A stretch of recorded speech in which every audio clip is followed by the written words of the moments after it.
네, 5차시 2강을 시작하겠습니다.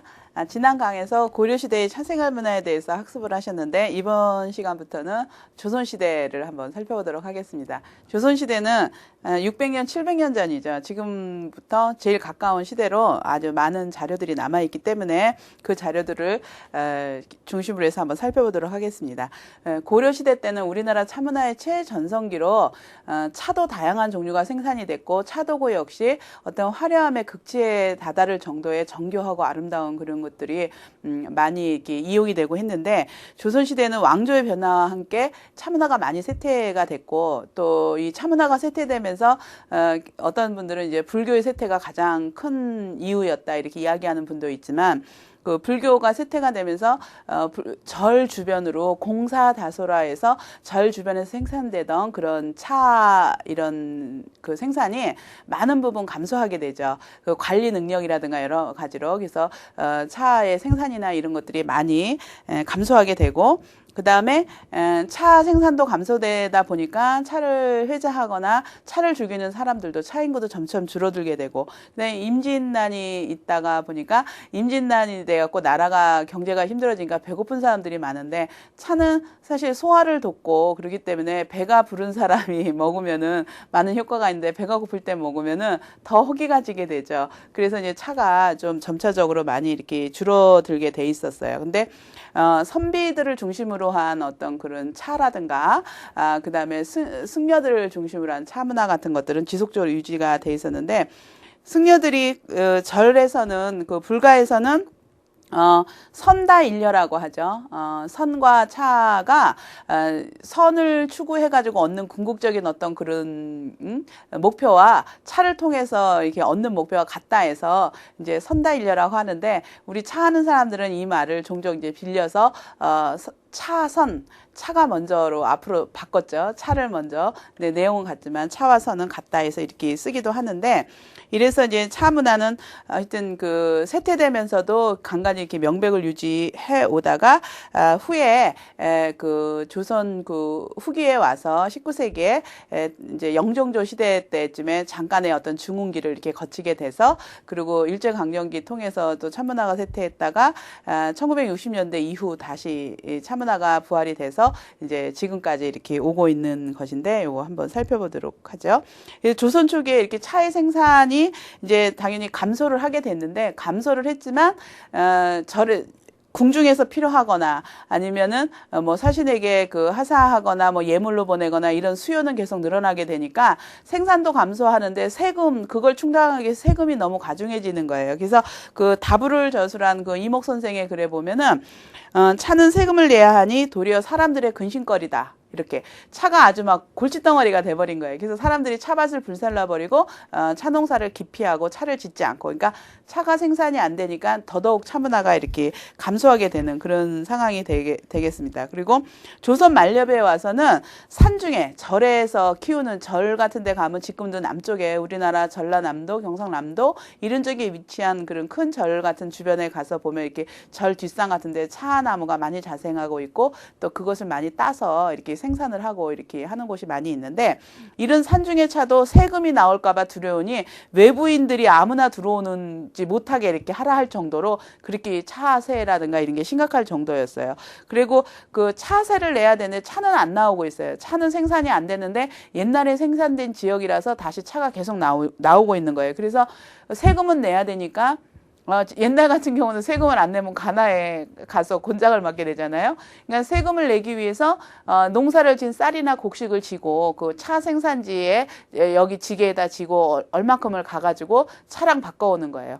근데 막 한때는 막 차 한 옵을 얻기 위해서는 쌀이 한 말, 그 다음에 차 한 말을 얻기 위해서는 무명이 30필이라는데 옛날에 무명 한 필이면 굉장히 큰 돈이거든요. 근데 이 30필 정도라고 하니까 세금이 아주 굉장히 비쌌던 거예요. 그걸 요즘 돈으로 치면은 요즘에도 차가 좀 비싸다고 하는데 지금하고는 비교가 안 될 정도로 더 비쌌던 거죠. 그래서 그거를 하나도 농사를 짓지도 않고 있는데 아직도 세금으로 남아있는 이런 문제들이 참 많이 있었던 거. 그래서 이제 차문화가 많이 쇠퇴됐는데 그런데 근래 그 청주시의 한 사찰에서 이제 오래된 조선시대 사찰이죠. 근데 불복장 유물 속에서 차가 나왔어요. 차가 나왔는데 그 불복장이라는 거는 부처님을 이렇게 조성할 때 그 복장 안에다가 중요한 뭐 어떤 중요한 그 뭐 글이라든가 뭐 여러 가지 그런 물건들을 이렇게 넣는 그런 건데, 그래서 아마 그때 그 차가 굉장히 소중했기 때문에 차도 같이 들어갔는 것 같아요. 근데 거기서 그 차입이 나오면서 같이 나온 그 몽산법어라는 책이 있는데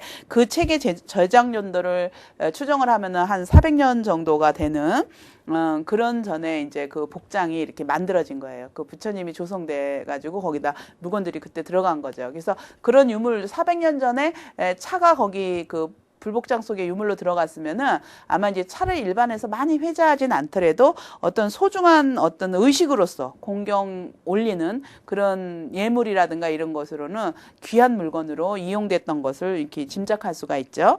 그리고 이제 그 19세기에 이제 영종조 시대에 이제 다산 정약용 초의선사에 의해서 차문화 중흥기가 이렇게 다시 있었어요. 이제 지금의 차문화는 여기서부터 이제 유래를 가지고 이제 차문화 이야기를 하고 있는데, 다산 정약용이 강진의 유배를 가서 해장선사와 만나죠. 만덕산에 있는 백년사의 해장선사를 만나는데 해장선사의 제자가 초의선사예요. 그래서 초의선사를 해장선사의 소개로 다산이 소개를 받게 돼요.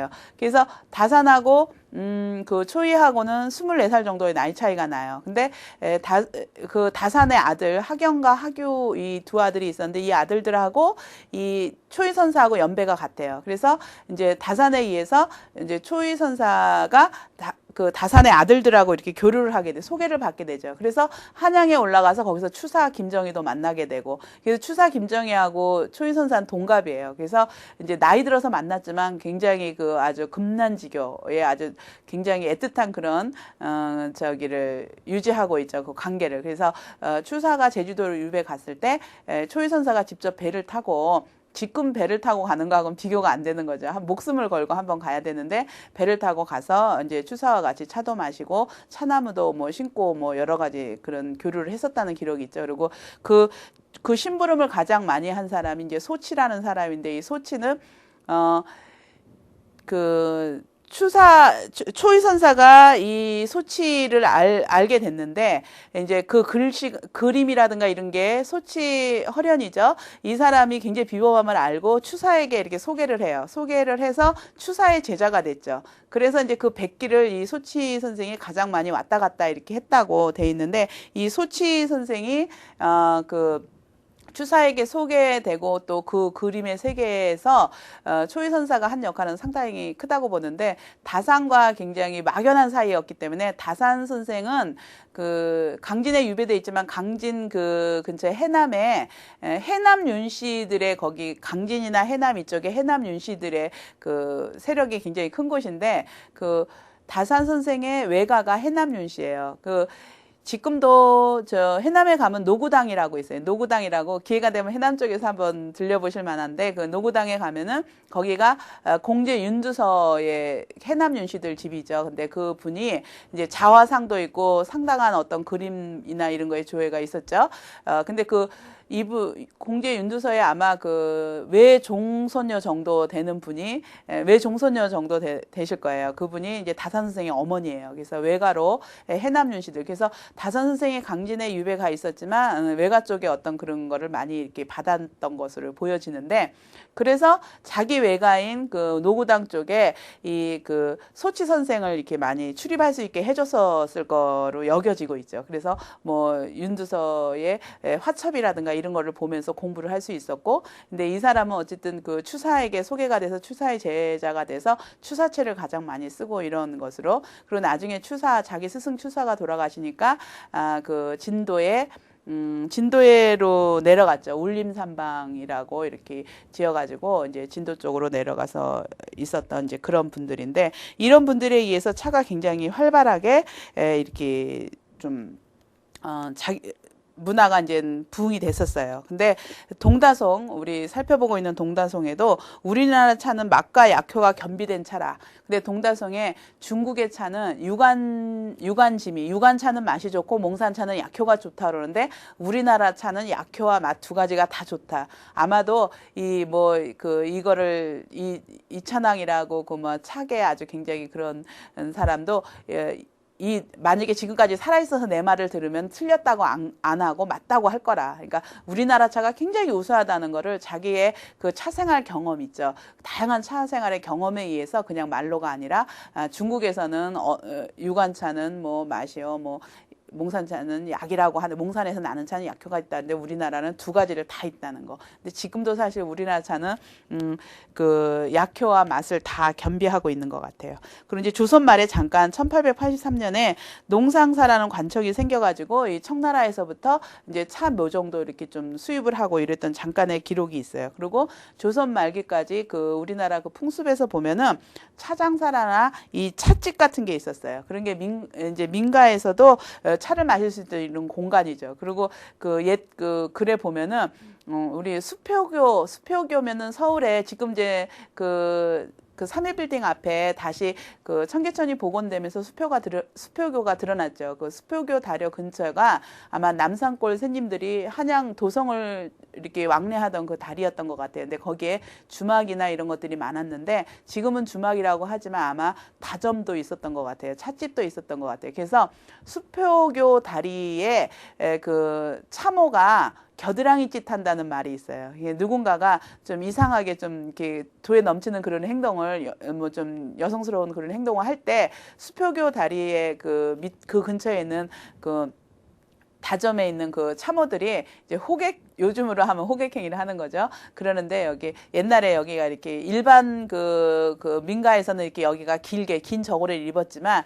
이제 특별층에서는 여기가 굉장히 짧게 입었잖아요. 짧게 있다 보니까 저고리가 이렇게 올라가면은 이쪽에 이렇게 겨드랑이를 이렇게 들고 그러면 이제 살이 보일 수도 있고 그래서 그렇게 좀 보이게 이렇게 해서 그래서 수표교 다리에 그 참호가 겨드랑이 짓 한다는 그런 말도 이렇게 전해지고 그래서 아마 그 조선 그 후기까지도 이제 많은 양은 아니었지만 어떤 찻집이라든가 이런 것이 남아 있었던 기록들이 보입니다. 그리고 조선에 와서도 고려 때 있었던 다방이라든가 다시라든가 참호, 야다시 이런 풍습들이 있었는데 다시는 사헌부에서 이제 그 유지가 됐죠. 그래서 고종 황제 때까지 계속 다시가 이루어졌었고 그다음에 참호가 있었는데 역시 이 조선에서도 참호는 고려 시대 때도 참호는 의학과 관련해 있었잖아요. 그래서 조선에서도 해민국하고 관련이 있어가지고 의녀들이 있잖아요. 의녀들이 성적이 너무 나쁘면은 참호로 이렇게 강등이 됐다가 그랬다가 다시 성적이 오르면 이제 의녀로 올라가고 뭐 이랬던 기록들도 이제 보이고 있습니다. 그리고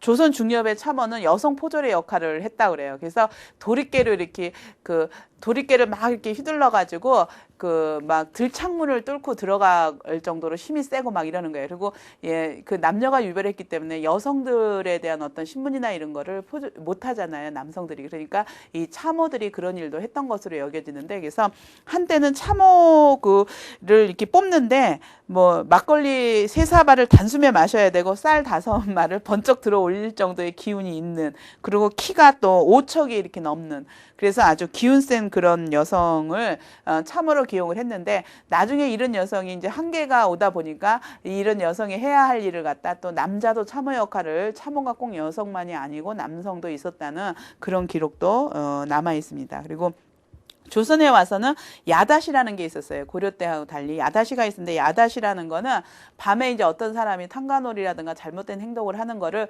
죄를 논해가지고 그거를 이렇게 널판지에 써가지고 그 집 대문에다 붙이는 거예요. 그리고 가시덤불로 이렇게 둘레를 이렇게 둘러서 봉하면은 그거는 굉장히 아주 뭐 여러 가지 이 세상에 버림받는 아주 치명적인 그런 일이라서 그런 거를 당하면은 나중에 이제 조정에 나아가서 이제 관복을 벗고 막 대제를 해야 되는 거고 그리고 이 세상과는 영영 이렇게 그 버림을 받게 되는 이런 것들을 야다시가 있었어요. 근데 지금은 이제 안 쓰는데 예상치 못한 봉변을 옛날에는 야다시를 당했다 이런 말들도 남아 있었던 것으로 보여지고 있습니다.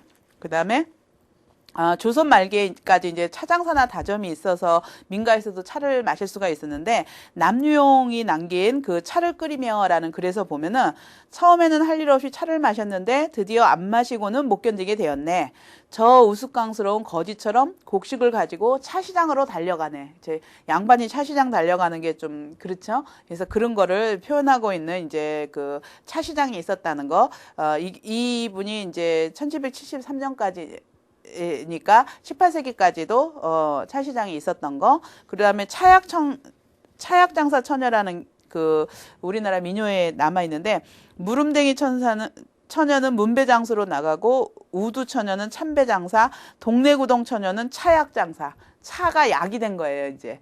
차는 지금도 약효지만 이때도 차는 참 상스러운 거예요. 그냥 이렇게 즐겨 마시면 차고 이걸 또 뭐 배가 아프거나 뭐 급체를 하거나 설사를 하거나 끓여 마시면 약이 되고 그래서 차약장사 처녀라는 그런 글도 있고 그 다음에 조선시대의 차는 뭐 다산에서 만들던 다산의 차, 또 칠불선원의 차, 그 다음에 중로차, 장군차, 뭐 떡차에서 덩이차, 말차, 가루차, 뭐 세차는 요즘 말로 하면 세작에 해당하는 거죠. 가늘세차, 세차, 뭐 조차는 일찍이니까 일찍이 탄 우전 뭐 이런 거에 해당하는 거죠. 이런 차 종류도 있었고 그 다음에 또 떡차의 형태로는 강진 그 다산의 차로서 뭐 만불차 또 뭐 천지차, 뭐 이제 용척차병 이런 차들의 이름이 지금까지도 전해지고 있습니다.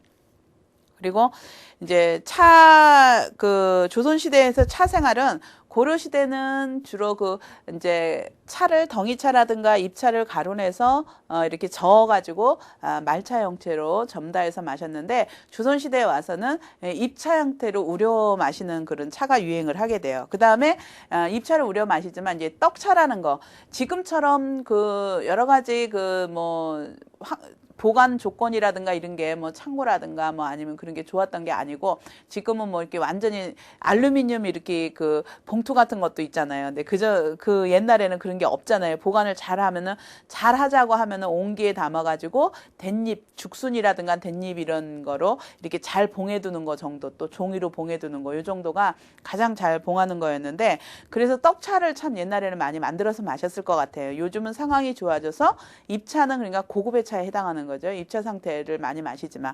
근데 이 떡차를 가지고 이렇게 불에다가 떡차를 만들어서 보관했다가 그걸 먹을 때 불에다 살짝 구워가지고 그거를 그냥 탄간에 넣는 거예요. 그래서 끓여가지고 이제 우려서 마시는 그런 것들이 이제 주로 이렇게 유지가 됐던 것 같아요. 그리고 조선시대에 와서 차 도구는 고려하고 달리 이제 소담하고 단아한 기품을 지니고 선비들의 풍류 조선의 선비들 하면은 뭐 이렇게 아주 호화롭거나 그렇지 않죠. 굉장히 안분지족하면서 이렇게 편안하고 안정적인 그런 선비들의 풍류에 따라서 자연적인 어떤 아름다움을 가지게 됐어요. 그래서 이제 분청이라든가 이런 것들이 이제 유행하게 되죠.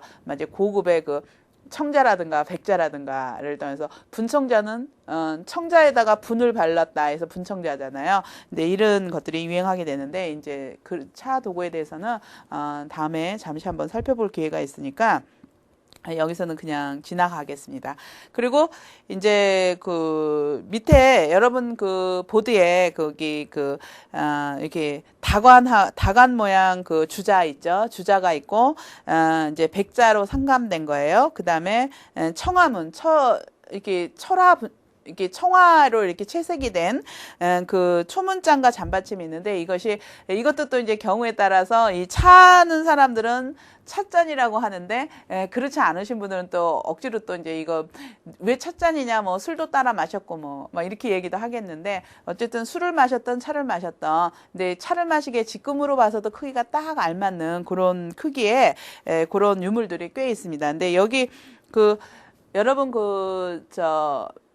신갈에 가면 신갈 그쪽에 아모레 디아모레 뮤지엄이라고 옛날에 태평양 박물관인데 그쪽에 가면은 차에 관련된 어떤 그릇이라든가 이런 것들이 초위선사 다신전 동다성 이런 것들도 거기에 유치가 돼 있고 그런 것들이 꽤 많이 있어요. 근데 아마 태평양 그쪽에서 이제 차에 관련해서 차 상품을 이렇게 만들고 하면서 이런 유물들을 많이 모았던 것 같아요. 그래서 주로 모아진 것들이 찻잔 용도 일 것이다. 뭐 예, 연구를 정확히 해가지고 뭐 이렇게 딱 그거를 결정을 내야 되겠지만 그래도 차 하는 사람들한테는 굉장히 그렇게 어떤 우리 문화의 어떤 유구성 이런 거를 그렇게라도 확인하고 싶은 그런 느낌이죠. 근데 그래서 차그릇으로 쓰였을 만한 그런 그릇들이 꽤 많이 이렇게 소장이 돼 있어요. 다른 박물관에도 물론 더 많이 있지만 그래서 그쪽에 이제 소장되어 있는 거를 이렇게 한번 살펴보았습니다. 그다음에 이제 그 조선시대 중에서 이제 조선시대 그 차생활을 살펴보면서 왕실 다래를 한번 살펴보는데 왕실에서는 회강다래가 있어요. 회강다래는 왕세자가 이제 공부하는 거죠. 왕세자가 공부하는데 조선시대는 그 왕세자가 지식과 함께 덕성이라든가 예제 뭐 이런 거를 다 모두를 완벽하게 전인격 인격을 형성하는 것까지 그거를 이제 감성까지 그런 교육까지 두루 중시했기 때문에 그 왕세자의 처소에 있는 뭐 그 상궁이라든가 뭐 나인이라든가 아니면은 그 이제 그 내시들이죠. 그런 사람들도 굉장히 그 아주 덕성이 있고 이런 사람들만 골라서 이렇게 선발을 하고 그랬었는데 여기서 이제 회강이라고 해서 왕세자가 스승을 모시고 공부를 하는 거죠. 근데 회강을 하는데 이때 이제 회강을 할 때 공부를 할 때 차를 마신 거예요. 근데 지금도 공부하는 사람들이 차를 같이 마시면 정말 머리가 감각이 예민해져 가지고 정말 공부가 잘 돼요. 머리가 맑아지고. 그 다음에 중요한 일을 놓거나 어떤 중대한 결심을 할 때 정말 차 한 잔을 이렇게 차분히 마시면서 이렇게 한번 이렇게 깊이 생각해 이렇게 몰두에 들어가 볼 수 있는 그런 기회도 되거든요. 근데 조선시대에도 일반에서는 차를 안 마셨지만 왕세자가 회강을 할 때 이제 차를 마시면서 했어요. 그런데 한여름에 아주 덥잖아요. 근데 이 더울 때 우리 지금 방학을 하잖아요, 우리는.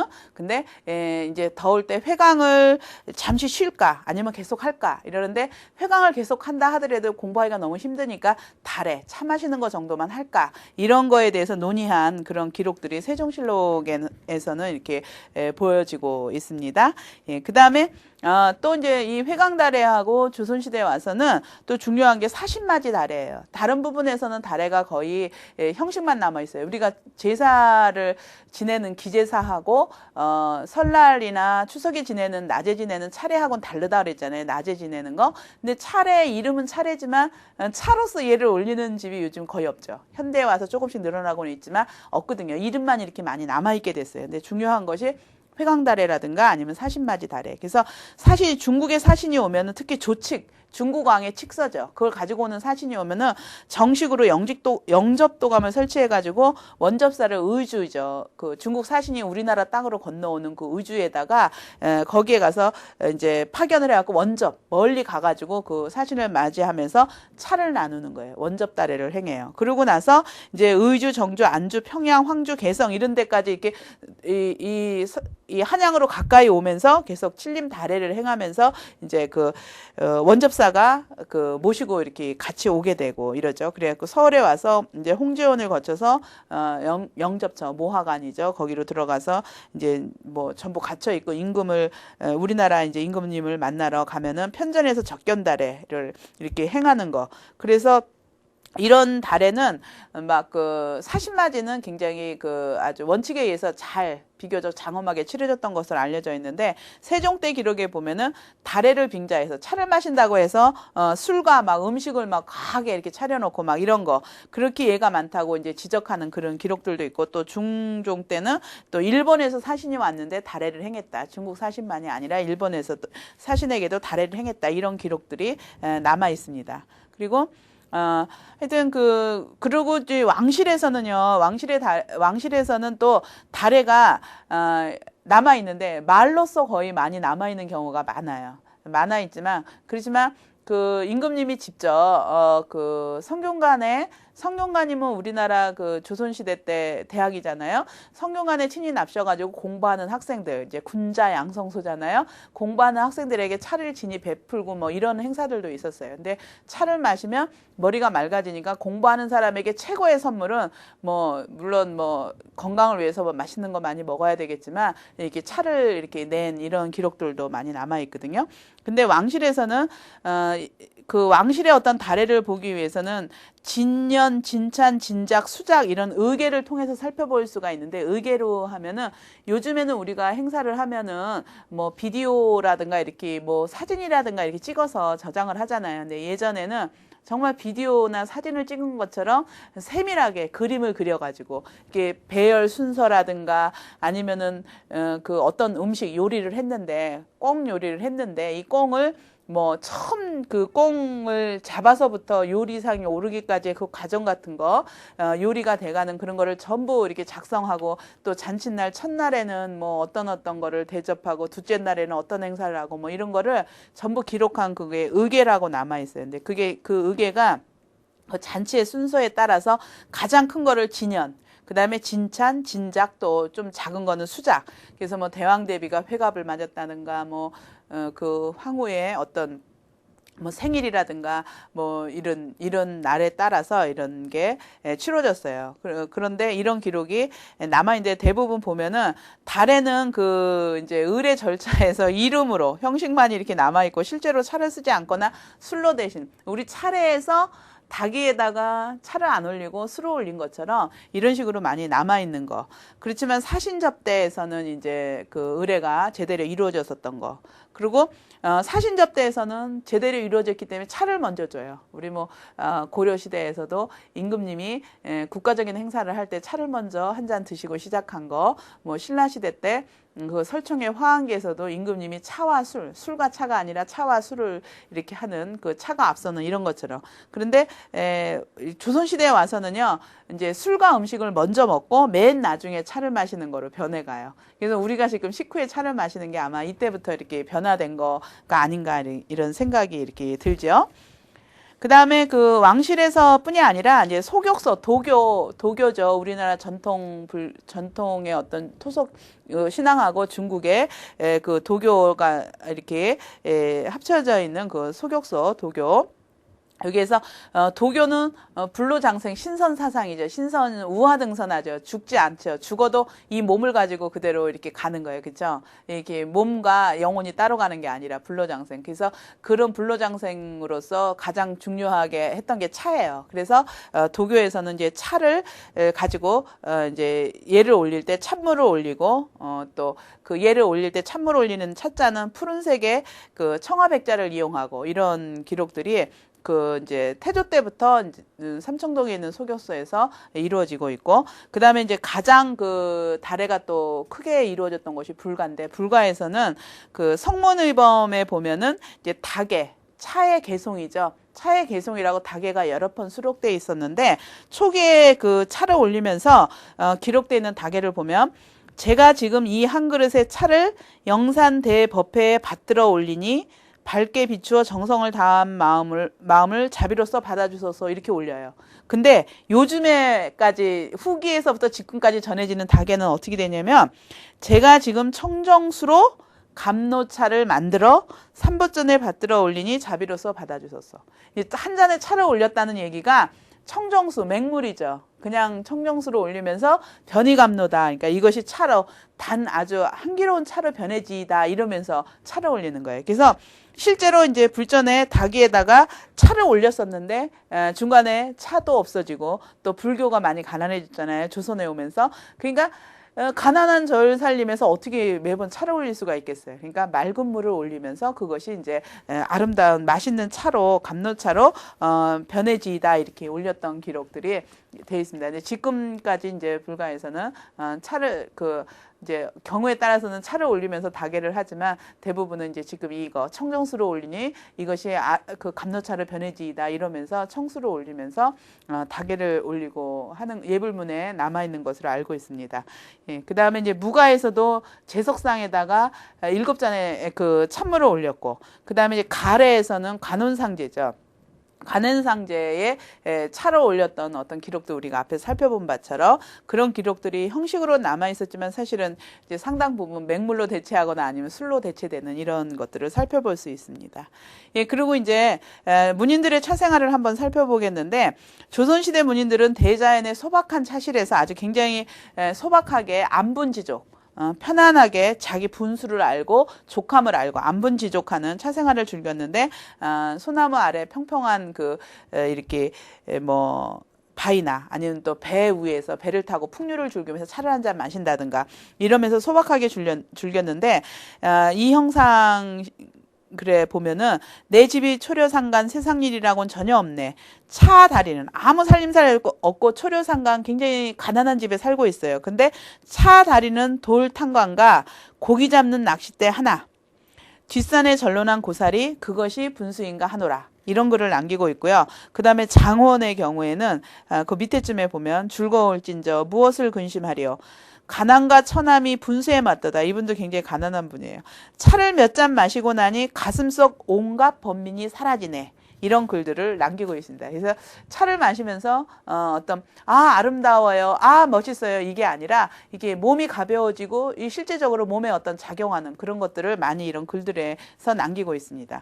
근데 문인들의 차 생활을 엿볼 수 있는 게 계회와 계회도가 있는데 조선시대 문인들이 어떤 공통된 이해를 가지고 어떤 계회를 조직해요. 지금의 그런 계가하고는 틀리죠. 계회를 조직해가지고 그 계회가 행하고 나면은 거기에 참석한 사람들의 이름을 적고 그 계회에 대한 어떤 그림을 그리는 계회도를 그려요. 그래서 이거를 가지고 이제 한 장씩 나누어 가지고도 하고 그래서 차자리가 어떻게 이루어졌나 이런 것들을 이렇게 살펴볼 수가 있죠. 그 다음에 나이가 좀 들어서 벼슬에서 물러나는 사람들은 다신계라든가 이런 모임을 만드는 거예요. 계를 다신계라든가 이래서 차를 마시는 이런 모임들이 있었던 것이 보여지고 그 다음에 선비들은 이렇게 선사라고 해서 이제 그 산속에 들어가서 이제 조용한 곳에서 지금 우리 구식 공부할 때 그 절에 들어가서 공부하는 사람들도 꽤 있죠. 그런 것처럼 아마 이렇게 선비들이 차를 마시면서 학업을 닦았던 이런 것들도 조선시대에 보여지고 있습니다. 이렇게 선비들이 그린 이제 문이나 이런 거를 보면은 군현도라든가 송화수업도 같은 거 한번 보시면은 그 군현도도 차를 마시고 있는 모습이죠. 그 다음에 소나무 아래에서 송화수업하고 있는 거죠. 소나무 아래에서 수업을 하고 있는데 한쪽에서 차를 이렇게 하면서 공부를 하고 있는 거죠. 소나무 아래에서.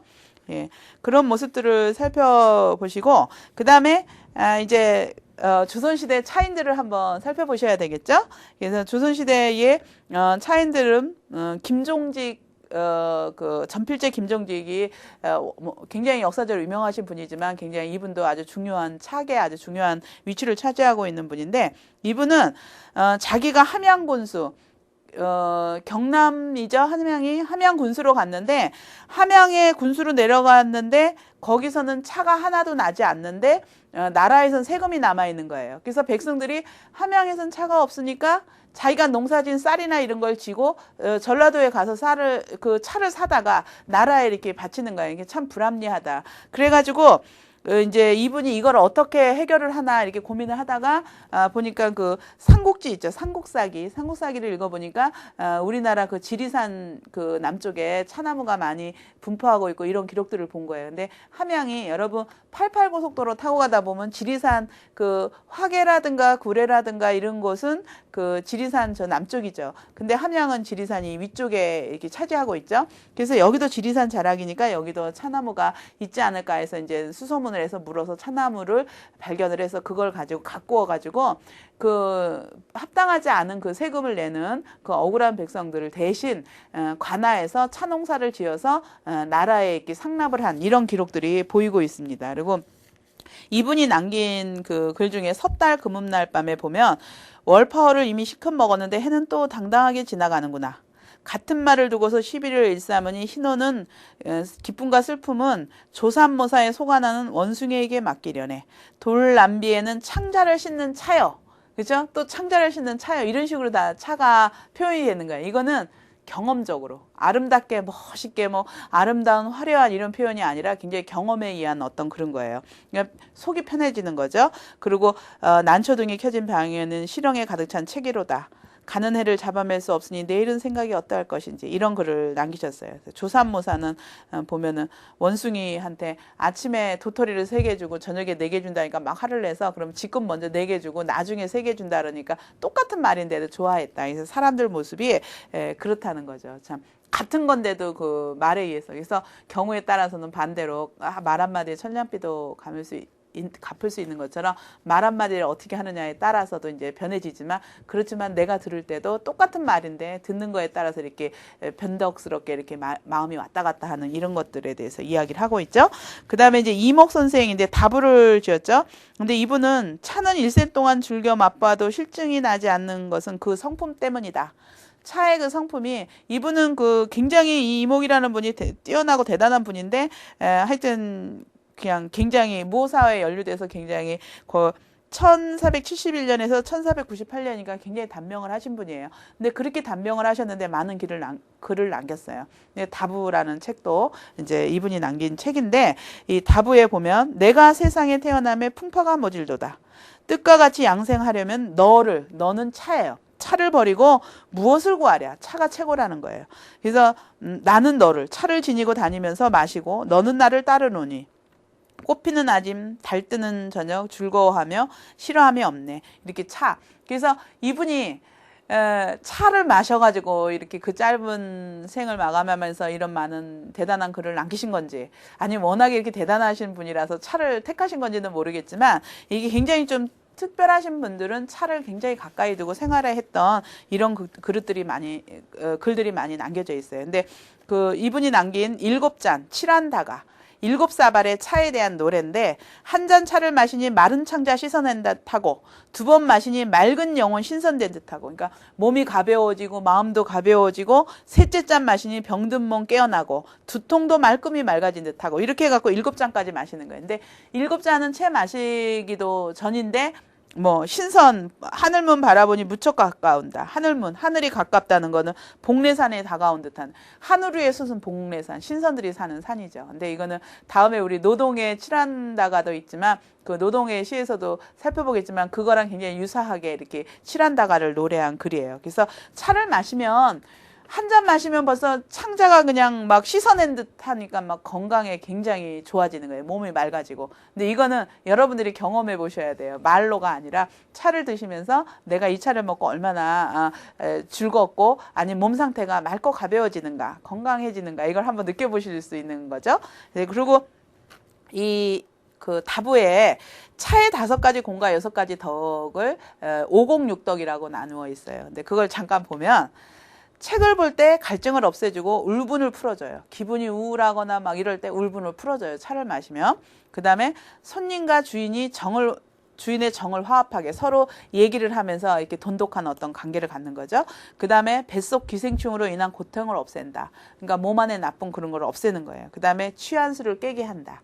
이것을 이제 5가지 공이라고 하고 6가지 덕은 차를 마시면 오래 살고 병을 낫게 되고 건강적 효능이 있으니까 그 다음에 기운을 맑게 해요. 기운이 굉장히 맑아져요. 그래서 옛날부터 차는 청현 명사들이 줄교했어요. 그리고 이제 그거를 실질적인 얘기를 하면 선비라든가 문인이라든가 이런 분들이죠. 이게 머리를 많이 이렇게 쓰면서 맑은 어떤 생활을 지향하는 이런 층에서 많이 즐겼어요. 그 다음에 마음을 편안하게 하고 신성과 같게 하고 또 예의롭게 하고 차를 하다 보면은 굉장히 예에 대해서 우리 예 여러 가지 많이 했죠. 나중에 이제 또 답법이나 이런 거 할 때도 그 답법이라는 것이 어떻게 이유 없이 그렇게 하는 게 아니라 상대에 대해서 내가 가장 예의롭게 보이기 위해서 당신에게 내가 이렇게 아주 정성을 다해서 최선을 다해서 차를 내고 있습니다. 이런 모습을 보이는 거거든요. 근데 이제 그게 좀 이제 확대 포장이 되면 문제가 있지만 차를 낼 때 어떤 그런 거를 통해서도 예의로운 거 이게 그 이목 선생이 다부에서 말한 차의 5가지 공과 6가지 덕이에요. 그리고 이제 다음에 그 서산대사 한번 살펴보죠. 서산대사 임진왜란 때 그 호국불교 주장하고 이제 외병에게 외병으로부터 이제 상당히 이제 승병을 조직해서 많이 외병을 물리치고 그런 분이죠. 근데 이 서산대사에 보면은 차시를 살펴보면 낮이 되어 차 한 잔, 밤이 오면 한바탕 잠자네. 낮에는 차 한 잔을 마시는 거예요.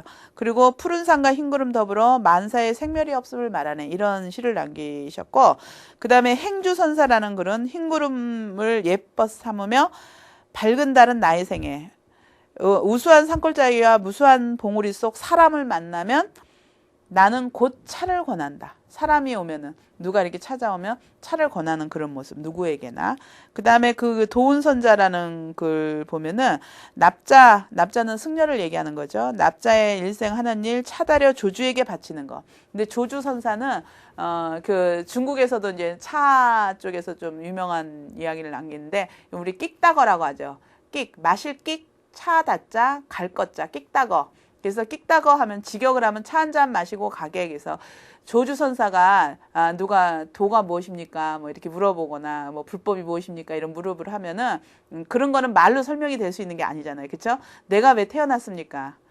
나는 무엇입니까? 이렇게 질문을 한다면 그거 어떻게 대답을 하겠어요? 그러니까 그럴 때 이제 끽다거 차나 한 잔 하고 이제 하게 이렇게 얘기했다 해서 끽다거인데, 근데 그 한문에서 끽다거나 끽다래, 어떤 분은 끽다거는 차 한 잔 하고 가라, 끽다래 하면 차 한 잔 하러 오시오, 이런 뜻도 되겠지만 끽다거나 레는 그냥 의미 없이 붙는 그 전미사 정도로 해석이 된대요. 그래서 그거를 차 한 잔 마시고 차나 한 잔 마시고 가라 이렇다기보다는 차나 한 잔 하게나 뭐 이렇게 차나 한 잔 하세, 차 한 잔 마시세, 이런 식으로 이해가 되는데, 그래서 지금까지 그 차 하는 사람들한테는 이 끽다거가 굉장히 어떤 큰 화두로 남아 있는데, 그래서 조주는 그 차에 있어서 어떤 이 말로서부터 굉장히 오래된 그런 저거를 남기고 계시죠. 예. 그리고 또 이제 사명당을 한번 살펴볼게요. 사명당은 그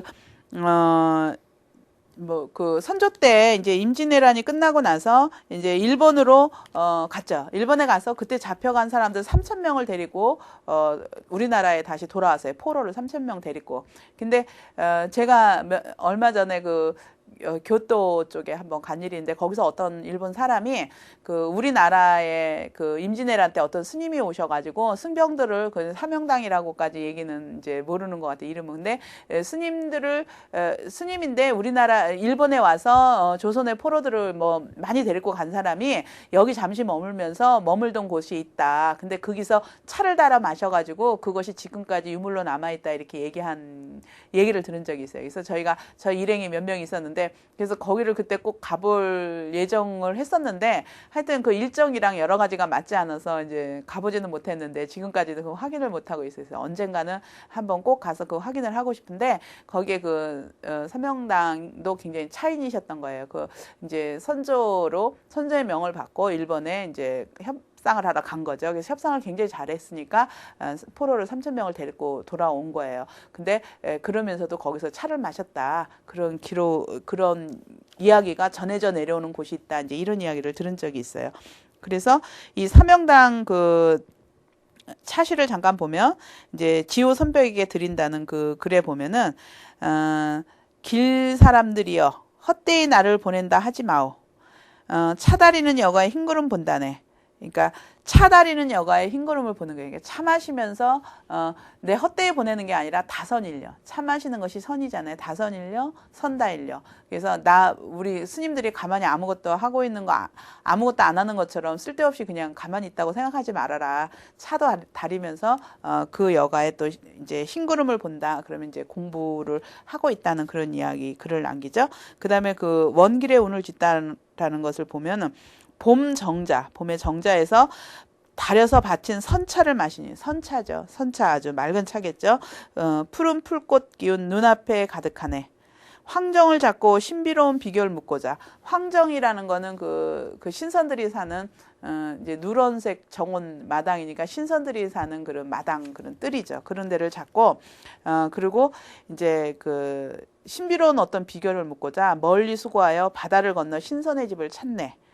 삼이 불러 차 석잔을 올리니 동원의 종품은 예법의 모범이네. 이런 글을 이제 사명당께서 남기고 있습니다. 예, 이제 그 조선시대는 지금하고 짧은 그 시간 전이기 때문에 많은 기록이 있어요. 그래서 다음 강까지 조선시대에 대해서 다시 한번 또 살펴봐야 되고, 이번에는 이제 이번 2강에서는 차 한 잔의 여유로 동다성 우리 앞부분에서 했던 송에 대한 주를 한번 살펴보시고, 그 다음에 차 이야기 살펴보시고, 오늘 강의는 마무리하겠습니다. 수고하셨습니다.